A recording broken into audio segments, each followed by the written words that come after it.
نبی کریم صلی اللہ علیہ وآلہ وسلم کے زمانے میں ایک شخص بازار میں تجارت کرتا تھا۔ وہ بہت ہی سچا، نرم دل اور دیانتدار انسان تھا۔ ایک دن اس نے ایک اونٹ خریدا، لیکن اس اونٹ میں ایک چھوٹا سا نقص تھا جو اس کو معلوم نہیں تھا۔ کچھ دن بعد اس نے وہ اونٹ ایک اور شخص کو بیچ دیا۔ خریدار نے جب اونٹ خریدا تو کچھ وقت بعد اس کو اونٹ کا عیب معلوم ہو گیا۔ وہ فوراً واپس آ گیا اور تاجر سے کہنے لگا، تم نے مجھے یہ اونٹ بھیجا ہے لیکن اس میں تو نقص ہے، تم نے تو دھوکہ دیا۔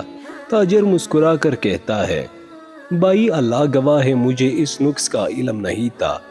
اگر تم چاہو تو اونٹ واپس لوٹا دو اور اپنی رقم لے لو، یا پھر اونٹ رکھ لو، میں تمہیں کچھ رقم واپس کر دیتا ہوں۔ خریدار اس کے بات سن کر حیران رہ گیا۔ اس نے کہا، میں تمہیں معاف کرتا ہوں، تم نے جو سچائی اور امانت داری دکھائی وہ آج کے زمانے میں بہت کم لوگ دکھاتے ہیں۔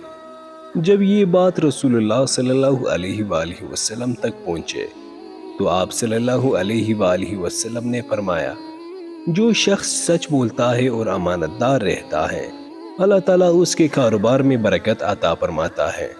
دوستو، یہ کہانی ہمیں یہ سبق دیتی ہے کہ سچائی اور دیانتداری صرف عبادت نہیں بلکہ کامیابی کا راز ہے۔ جھوٹ وقتی فائدہ دیتا ہے مگر برکت ہمیشہ سچ بولنے والے کے حصے میں آتے ہیں۔